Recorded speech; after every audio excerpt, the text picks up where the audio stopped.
Hi guys, welcome to रजत पाठशाला। हम लोग प्लांट किंगडम को पढ़ रहे थे, उसमें आज हम लोग फंजाई को पढ़ेंगे। लास्ट वीडियो में हम लोग पढ़ चुके हैं आपका एल्गी को, ठीक है। पहले देख लेते हैं कि इसके बारे में हम लोग ऑलरेडी क्या क्या पढ़ चुके हैं। ओके, देखिए ये जो इसे दो भागों में डिवाइड किया गया है। पहला आपका क्रिप्टोगैमी जिसे कहा जाता है अपुष्पोद्भिद कहा जाता है इसे। ये किस टाइप का पौधा होता है? ये आप देखिए थे पुष्पोद्भिद के आगे अ लगा हुआ है, मतलब वैसा पेड़, वैसा पौधा जिसमें पुष्प नहीं हो जाता है, जिसमें बीज नहीं होता है, फल फूल नहीं होता है, ठीक है। उसे कहा जाता है आपका क्रिप्टोगैमी अपुष्पोद्भिद, मतलब फल फूल बीज नहीं होता है इसमें। दूसरा हम लोग देखे थे फैनरोगैमी, ठीक है। इसे कहा जाता है पुष्पोद्भिद इसे कहा जाता है, मतलब जिसमें फल फूल होता है, ठीक है, फल फूल बीज होता है। अब इसके अंदर हम लोग क्या देखे थे कि इसे 3 टाइप में डिवाइड किया गया है। एक आपका थेलोफाइटा, दूसरा आपका ब्रायोफाइटा, एंड तीसरा आपका हम लोग देखे हैं टेरिडोफाइटा। ओके, अब देखिए यहाँ पे ये जो थेलोफाइटा है ये पूरे पादप जगत का सबसे बड़ा समूह था। हम लोग ये देखे थे कि पादप जगत में कितने 5 लाख के आसपास टोटल पादप प्रजातियाँ पाई जाती है, ठीक है। लेकिन इसमें सबसे ज़्यादा जो है वो थेलोफाइटा है। और थेलोफाइटा में क्या क्या आता है? थेलोफाइटा में एल्गी आता है, जिसको हम लोग पढ़ चुके हैं। लास्ट वीडियो में ही हम लोग पढ़े हैं एल्गी को। आज हम लोग फंजाई को पढ़ रहे हैं, और ये फंजाई भी आपका इसके अंदर ही आता है, थेलोफाइटा के अंदर आता है। जो कवक है वो भी थेलोफाइटा के अंदर ही आता है। देखिए थेलोफाइटा को हिंदी नहीं होता है, इसे थेलोफाइटा ही कहा जाता है, ब्रायोफाइटा और टेरिडोफाइटा कहा जाता है। एल्गी मतलब सेवाल हो गया, फंजाई मतलब कवक हो गया, जिसको हम लोग पढ़ रहे हैं, ठीक है। और इसमें बैक्टीरिया भी आता है, साथ ही साथ आपका वायरस भी आता है। तो इसके बाद वाले वीडियो में हम लोग जो नेक्स्ट वीडियो होगा उसमें हम लोग बैक्टीरिया और वायरस को हम लोग पढ़ लेंगे। आज हम लोग फंजाई को पढ़ रहे हैं, ठीक है। तो ये आपका टोटल जो हम लोग स्टार्ट किए हैं, जो भी हम लोग पढ़ रहे हैं, इसे भी 2 भाग में डिवाइड किया गया था। एक आपका जिम्नोस्पर्म, ठीक है, और दूसरा आपका क्या था? एंजियोस्पर्म। ये सब चीज़ों को हम लोग देख चुके हैं, ठीक है। लेकिन ये सब के बारे में भी हम लोग आगे जाकर के और पढ़ेंगे। ओके, अभी हम लोग स्टार्ट करते हैं आपका फंजाई को, कि ये फंजाई है क्या। तो जो लोग भी चैनल पे न्यू है प्लीज़ चैनल को सब्सक्राइब कर लीजिएगा। हम लोग स्टार्ट करते हैं फंजाई। अब देखते हैं इस फंजाई को कि ये फंजाई है क्या। पादप जगत का वो पादप जिसमें क्लोरोफिल नहीं होता है, ठीक है। इसका सीधा डेफिनेशन ये है कि पादप जगत का वो पादप जिसमें क्लोरोफिल नहीं पाया जाता है, जिसमें क्लोरोफिल पाया ही नहीं जाता है, उसे कहा जाता है आपका कवक, ठीक है। देखिए इस कवक की स्टडी को क्या कहा जाता है, ये बहुत इंपॉर्टेंट है। इसकी स्टडी को कहा जाता है माइकोलॉजी। ये बहुत इंपॉर्टेंट है। और ये जो क्वेश्चंस है ये सिर्फ और सिर्फ जीएस में ही नहीं बनता है, ये आपका एसएससी के रीजनिंग में आपको ये क्वेश्चंस बहुत बार देखने को मिल जाएंगे, कि सिर्फ और सिर्फ इसी से रिलेटेड नहीं, जैसे कि स्टडी ऑफ एल्गी को क्या कहा जाता है, स्टडी ऑफ फंजाई को क्या कहा जाता है।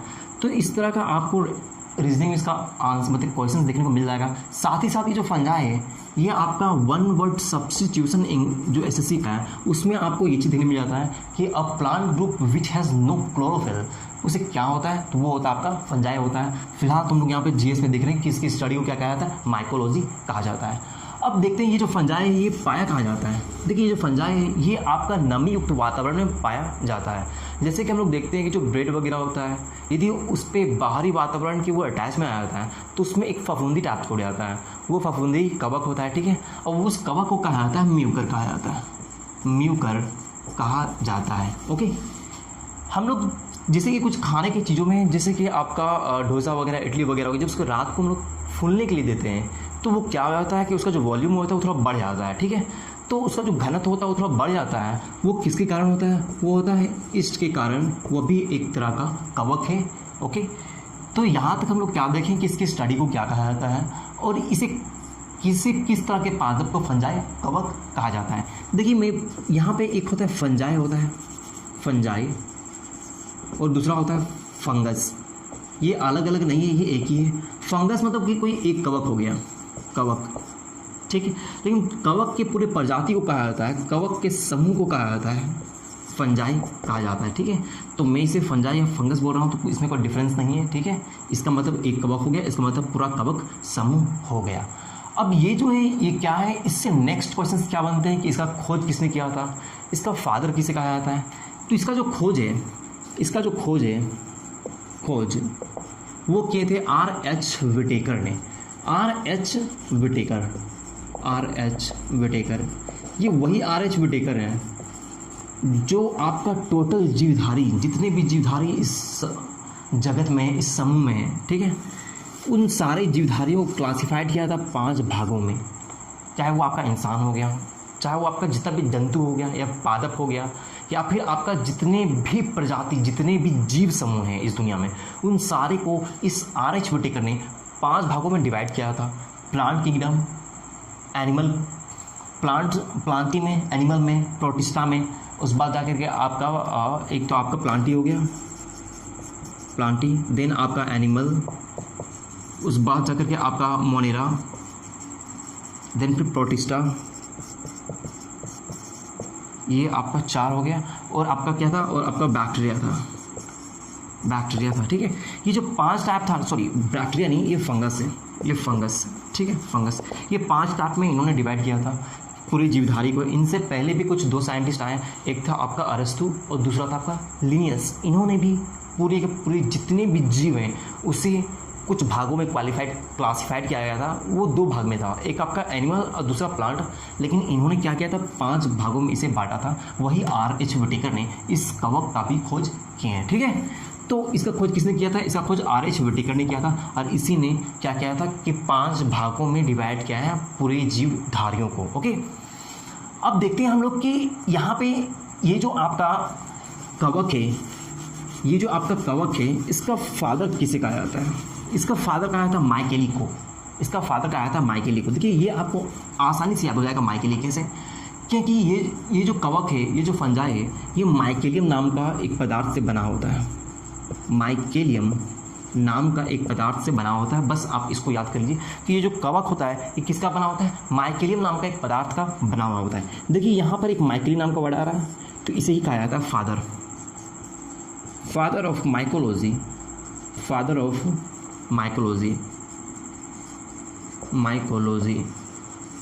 कवक प्रजाति का जो आपका पिता कहा जाता है वो किसे कहा जाता है, वो कहा जाता है माइकेली को। ये जो माइकेलियम जो पदार्थ है जिससे ये बना हुआ होता है, यदि इससे कुछ और डेप्थ यदि पूछा जाए कि कवक किस पदार्थ का बना हुआ होता है, तो ये होता है हाइफी का बना हुआ होता है, ठीक है। ये किसका बना होता है, ये हाइफी का बना हुआ होता है। या तो ये पूछ दिया जाएगा या तो ये पूछ दिया जाएगा, लेकिन यदि इतना डेप्थ यदि कुछ ज़्यादा ही डिफिकल्ट क्वेश्चंस बना तो ही ये पूछा जाएगा, ओके। नहीं तो यहाँ से क्वेश्चंस ऐसे नहीं बनेंगे। आगे देखते हैं हम लोग कि यहाँ पे लोग सबसे पहले क्या क्या पढ़ लें कि फंजाई उस तरह के कवक, उस तरह के पादप होते हैं जिसमें क्लोरोफिल नहीं होते हैं। इसकी स्टडी को माइकोलॉजी कहा जाता है। इसका खोज किसने किया था, इसका खोज R.H. विटेकर ने किया था। R.H. विटेकर के बारे में और क्या देखें हम लोग कि ये क्या किया था, इन्होंने 5 जगत में इस पूरे जीवधारियों को डिवाइड किया था, ठीक है। तो 5 classification of organism R.H. Whittaker दिए थे। ये जो कवक है ये माइकेलियम नामक पदार्थ का बना होता है, और ये माइकेलियम हाइफी का बना हुआ होता है। इस माइकेलियम से हम लोग क्या देखें कि जो माइकेली है यही क्या है, फादर ऑफ माइकोलॉजी है, ओके। अब देखते हैं हम लोग आगे कि ये जो कवक है ये आपका स्वपोषी होता है या परपोषी होता है। एक होता है आपका ऑटोट्रॉप्स और दूसरा होता है आपका हेटरोट्रॉप्स, ठीक है। ऑटोट्रॉप्स को क्या कहा जाता है, स्वपोषी कहा जाता है। स्वपोषी किसको कहते हैं, हम लोग देखिए कि पादप जो होते हैं वो क्या होता है, स्वपोषी होता है। वो अपना भोजन खुद बनाता है, जो अपना भोजन खुद बनाता है, जो दूसरों पर डिपेंड नहीं रहता है, वो होता है स्वपोषी, उसे ऑटोट्रॉप्स कहा जाता है, ठीक है। तो ये आपका पादप हो गया। लेकिन इसमें एक्सेप्शन होता है कि पादप जगत का एक पादप ऐसा भी है जो स्वपोषी नहीं है, जो क्या है, परपोषी है। वो है आपका फंजाई, ठीक है। ये क्या है आपका परपोषी। देखिए परपोषी के अंदर भी एक चीज़ें आते हैं, ठीक है। परपोषी मतलब के अंदर उस तरह के जीव भी आते हैं जो मरे हुए चीज़ों से अपना भोजन प्राप्त करते हैं। उसे कहा जाता है मृतोपपोषी कहा जाता है, ठीक है। उसे कहा जाता है मृतोपजीवी कहा जाता है। तो मृतोपजीवी जो है ये कवक क्या है, एक तरह का मृतोपजीवी पादप है, ठीक है, जिससे कहा जाता है सैप्रोफिटिक कहा जाता है, ठीक है। ये जो आपका है परपोषी, ये क्या है, हेटरोट्रॉप्स, जिससे हेटरोट्रॉप्स कहा जाता है।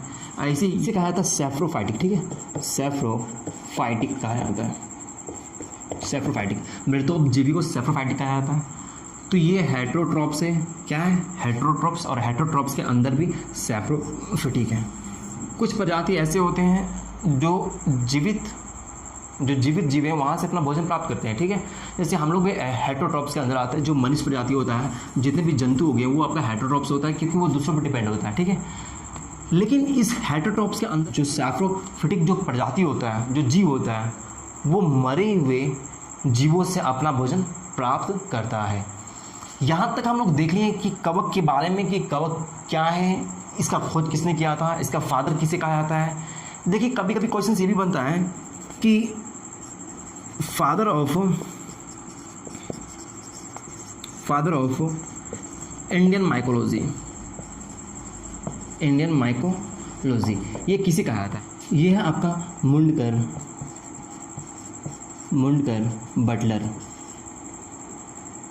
बटलर, ठीक है।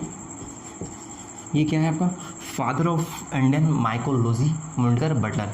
यहाँ से बहुत रेयरली क्वेश्चंस बन सकते हैं, कुछ ज़्यादा ही डिफिकल्ट पूछा जाए तो। बाकी आपका क्वेश्चन यहाँ से ही बनता है कि फादर ऑफ माइकोलॉजी क्या है, वो है आपका माइकेली। ये जो माइकेली है, माइकेलियम वर्ड से आप याद रख सकते हो कि माइकेलियम जो है ये जो पदार्थ है। तो इसमें हम लोग क्या क्या देखें। पहला पॉइंट आपका, इस पर कोई क्लोरोफिल नहीं होता है। क्लोरोफिल इसमें क्या होता है, नहीं होता है। इसमें आपका संवहन उत्तक नहीं होता है। संवाहक उत्तक जो होता है, उत्तक जिसे वैस्कुलर टिश्यू कहा जाता है, संवहन उत्तक में क्या होता है, जाइलम होता है, ठीक है। जाइलम होता है और फ्लोएम होता है। ये जाइलम फ्लोएम क्या है, जाइलम उस तरह का टिश्यू होता है। देखिए कोई भी पौधे होते हैं उसके अंदर जब भी फोटोसाइंथेसिस या फिर कोई प्रोसेस होता है भोजन का, उसमें क्या होता है, जल को एक जगह से दूसरे जगह पे ले जाने का जो काम होता है, पादप के एक पार्ट से दूसरे पार्ट में जो जल लेने का काम होता है वो जाइलम करता है, और जो फूड को लेने का काम करता है वो फ्लोएम करता है। यहाँ से मैंने बताया था जाइलम, देखिए यहाँ पे जाइलम मतलब जल यहाँ से निकल के आ रहा है, तो ये जल को करता है। अब फ्लोएम, फ्लो से याद रखिएगा फूड, ठीक है। जल से याद रखिएगा जल, और फर्स्ट से फूड। जाइलम वो टिश्यू है जो जल को लेता है, और फ्लोएम वो टिश्यू है, वो उत्तक है जो फूड को ट्रांसफ़र करता है बॉडी के एक पार्ट से दूसरे पार्ट में पादप के, ओके। तो इसमें क्या होता है, संवहन उत्तक इसमें नहीं होते हैं, इसमें कोई संवहन उत्तक इसमें नहीं होता है। इस पर आपका न्यूक्लियस होता है, इस पर आपका क्या होता है, न्यूक्लियस होता है, ठीक है। दूसरा याद रखिएगा कि इसमें जो होता है फोटोसिंथेसिस तो होगा नहीं। क्यों नहीं होगा, क्योंकि इसमें क्लोरोफिल होता ही नहीं है। फोटोसिंथेसिस प्रोसेस उस पर होता है जिसमें क्लोरोफिल होता है। पादप जगत जितने भी होते हैं वो आपका फोटोसिंथेसिस प्रोसेस करता है, प्रकाश संश्लेषण की क्रिया के द्वारा ही वो लोग अपना भोजन बनाते हैं। लेकिन इसमें क्लोरोफिल है ही नहीं, इसलिए फोटोसिंथेसिस नहीं करेगा। और जो पादप फोटोसिंथेसिस प्रकाश संश्लेषण की क्रिया करता है उसमें क्या बनता है, उसमें ग्लूकोज बनता है, उसमें ग्लूकोज बनता है। लेकिन इसमें ग्लाइकोज बनता है, इसमें क्या बनता है, इस पर ग्लाइकोज बनता है। इन सारे पॉइंट को आप लोग नोट करते जाइएगा, ठीक है, कि इस पर क्या होता है, इस पर ग्लाइकोज बनता है, बाकी में क्या होता है, बाकी में ग्लूकोज बनता है, ठीक है। ये आपका जितने भी होते हैं, ये आपका यूनिसेलुलर और मल्टीसेलुलर ये दोनों होता है, ठीक है। ये आपका यूनिसेलुलर होता है और मल्टी सेलुलर, दोनों टाइप्स के होते हैं। लेकिन ज़्यादातर इसमें आपका मल्टी सेलुलर पाया जाता है। ज़्यादातर क्या होता है, इसमें मल्टी सेलुलर ही इसमें पाया जाता है। यदि पूछ दिया जाए कि जो आपका कवक होता है वो एक कोशिका होता है, एक कोशिका होता है, या फिर आपका बहुकोशिका होता है, तो आपका ये क्या होता है, ये दोनों होता है। लेकिन सबसे ज़्यादा जो होता है वो आपका बहुकोशिकीय ये होता है, ठीक है।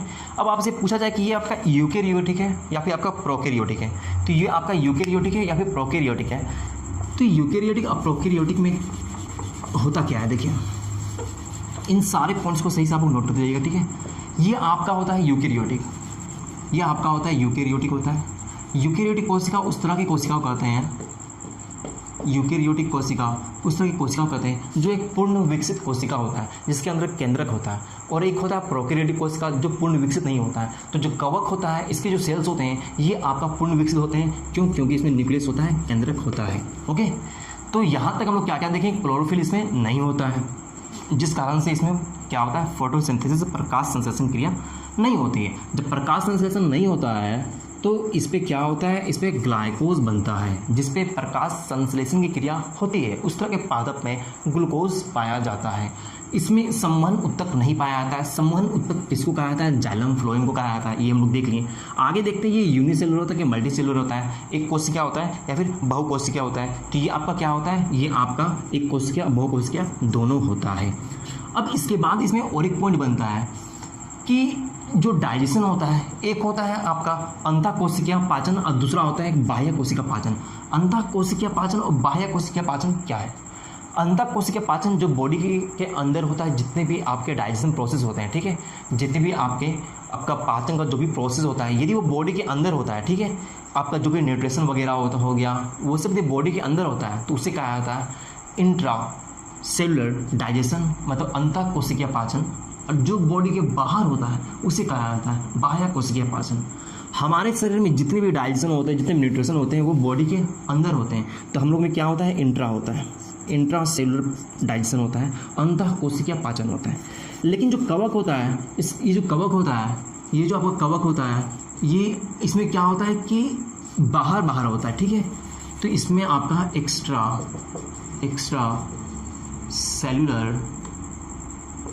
सेलुलर डाइजेशन होता है, मतलब क्या, बाह्य कोशिकीय पाचन इस पे होता है। ओके, तो यहाँ तक इसमें जितने भी पॉइंट्स बन सकते थे उन सारे पॉइंट्स को हम लोग देखें, ठीक है, कि ये आपका इस पर और एक पॉइंट हम लोग क्या देखे थे कि ये आपका हेट्रोट्रॉफिक के अंदर हेट्रोट्रॉफिक मतलब क्या, आपका परपोषी के अंदर क्या था, सैप्रोफैटिक था, सैप्रोफैटिक था, यही तो, मतलब मृतोपजीवी। ये जो जीव है एक किस तरह का जीव है, ये मृतोपजीवी है, मतलब मरी हुए चीज़ों पे ये उठता है और वहाँ से ही ये अपना भोजन लेता है। ये टोटल आपका फंगस के बारे में था, फंजाई के बारे में था, कवक के बारे में था। ओके, अब हम लोग देखेंगे फंजाई से बहुत तरह के डिजीज़ होते हैं। वो किस तरह के डिजीज़ होते हैं, ये जो डिजीज़ है इससे सबसे ज़्यादा यदि इफेक्टेड कोई प्रजाति होता है तो वो होता है खुद पादप ही होता है, ठीक है। तो ये जो है एक तरह का पादप है जो पादप में ही उठ के एक डिजीज़ पैदा करता है और ये इंसानों में भी पाया जाता है, इससे डिजीज़ होते हैं। जैसे कि आपका जो गंजापन होता है वो होता है आपका इसी कारण होता है, जो दांत खाज खुजली वगैरह होता है वो भी इसी के कारण ही होते हैं। तो वहाँ से पर्टिकुलर नाम उठा के पूछ दिया जाता है कि जो गंजेपन होता है वो किस तरह के कवक के कारण होता है, ठीक है। तो इस तरह का नाम आपको ऐसे याद नहीं रहेगा, किसी से हम लोग किसी न किसी से उसको रिलेट करके आसानी से याद करेंगे। चलिए उसे देखते हैं कि किस तरह के डिजीज़ होते हैं। अब हम लोग कुछ डिजीज़ को देखेंगे, रोग को देखेंगे जो ह्यूमन बींग्स में होते हैं कवक के कारण, ठीक है। आजकल जो सबसे ज़्यादा होता है पाया जा रहा है वो है गंजापन, ठीक है। ये जो होता है ये आपका टीनिया कैपिटिस नाम का एक कवक पाया जाता है जिसके कारण से गंजा होता है, ठीक है। देखिए इसे याद कैसे कीजिएगा आप, यहाँ पे जो गंजा पानी जो गंजे लोग होते हैं वो लोग कैप पहनते हैं, ठीक है। अब कैप को आप कैपिटिस से रिलेट कर सकते हो, ठीक है। तो यहाँ से आप इसलिए याद कर सकते हो कि जो गंजापन होता है वो किसी कारण होता है, टीनिया कैपिटिस के कारण होता है। यहाँ से क्वेश्चंस बहुत तरह बने हैं, ठीक है। डायरेक्ट ये नाम पूछ दिया गया है कि ये किस कवक के कारण होता है, और ये भी क्वेश्चंस बना हुआ है कि जो गंजापन होता है वो किसके कारण होता है, बैक्टीरिया के कारण होता है, एल्गी के कारण होता है, कवक के कारण होता है, या फिर नन ऑफ दीज, ऐसे क्वेश्चंस बने हुए हैं, ठीक है।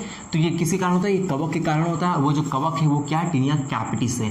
कैप से आप यहाँ पर कैपिटिस आप रिलेट कर सकते हो, ओके। अब देखते हैं आगे हम लोग कि एक होता है एथलीट फुट, ये पैरों में होता है, ये एथलीट फुट, ठीक है। यहाँ फुट से पता चल ही रहा है, फुट में पैर होता है, तो ये पैरों में छाला टाइप का पड़ जाता है, ठीक है। और ये जो होता है ये आपका टीनिया पैडिस के कारण होता है, टीनिया पैडिस के कारण होता है। देखिए नाम बड़ा इंपॉर्टेंट है, इससे आप स्किप नहीं कर सकते हो, ठीक है। इससे अब देखो आप यहाँ पे इससे आप कैसे रिलेट करोगे, एथलीट फुट, फुट मीन्स क्या हो गया, पैर, ठीक है। इस पैर को आप पैडिस पैड इसको भी आप पैर से रिलेट कर सकते हो, ठीक है। तो इस तरह से आप 2 से 3 बार रिवीजन करो तो आपको ये क्लू काफ़ी काम देगा कि फुट यहाँ पैर पैडिस, ठीक है।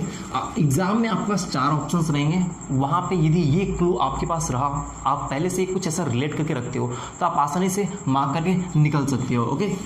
आगे देखते हैं हम लोग कि जो दाद होता है, दाद वो किसके कारण होता है, वो होता है ट्राइकोफाइटस फाइटन या फाइटस ऐसे होता है, ठीक है। ट्राइकोफाइटस आपका ट्रेस्कोसम ऐसे कुछ होता है, ठीक है। सिर्फ आप इतना याद रखोगे ट्राइकोफाइटस, ठीक है। जो दाद होता है ये आपका किसी फाइटस के कारण, ट्राइकोफाइटस के कारण ये होता है। ये जो दाद होता है मैंने ऐसे लेट किया है कि ये जो दाद होता है ये ट्राई करने से ठीक हो जाता है। किसी भी चीज़ को हम ट्राई करते रहे तो ठीक हो जाता है, ठीक है। तो जो दाद होता है उसे काफ़ी टाइम तक ट्राई करने के बाद वो ठीक होता है।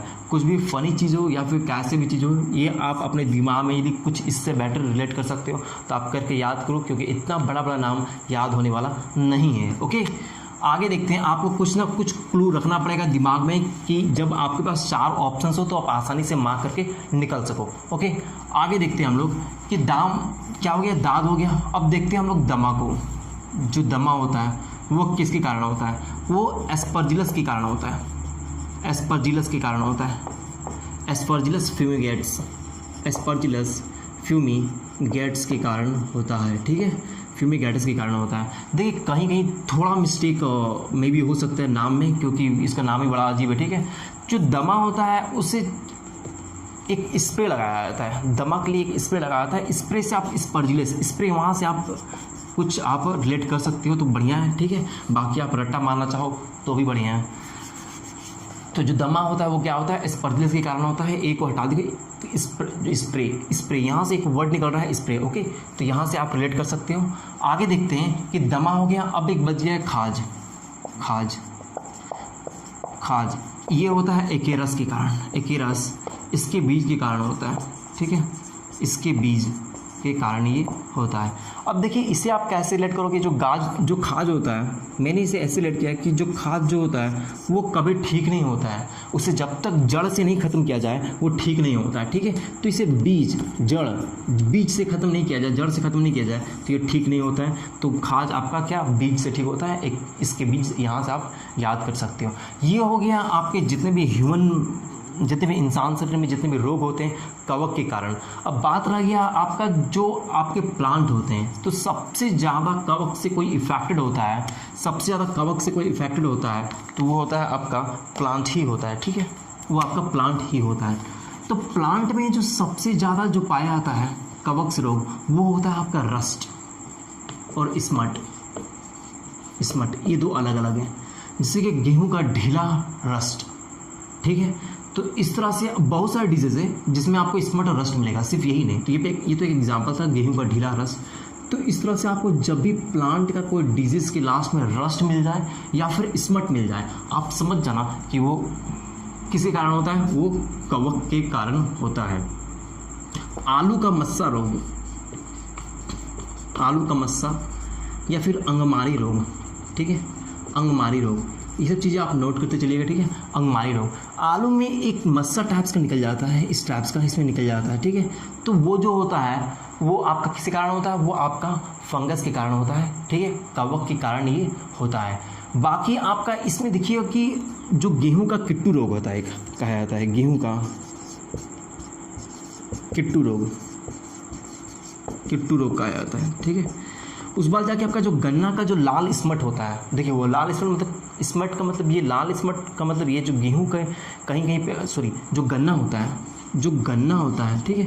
उस गन्ने में क्या होता है कि आपका लाल टाइप का हो जाता है, और वो लाल किसके कारण होता है, वो आपका कवक के कारण होता है। तो इस तरह के बहुत सारे रोग होते हैं रस्ट और स्मट जो आपका कवक के कारण होते हैं। ये जो कवक होता है सबसे ज़्यादा इफेक्ट किसी को करता है तो वो खुद पादप प्रजाति को ही करता है। ये आपका एक प्लांट किंगडम के अंदर ही आता है और प्लांट को ही सबसे ज़्यादा ये इफेक्टेड करता है। तो यहाँ तक हम लोग फंगस के बारे में बहुत सारी चीज़ों को पढ़ चुके हैं, ठीक है। तो उम्मीद करते हैं यदि वीडियो अच्छा लगा देन प्लीज़ वीडियो को लाइक जरूर कीजिएगा। ये हम लोगों का क्या था कि थेलोफाइटा का जो आपका थेलोफाइटा के अंदर एल्गी आता है, फंगस आता है, बैक्टीरिया वायरस आता है। तो हम लोग एल्गी को पढ़ चुके हैं, फंजाई को पढ़ चुके हैं। अब नेक्स्ट वीडियो में हम लोग बैक्टीरिया और वायरस को पढ़ेंगे।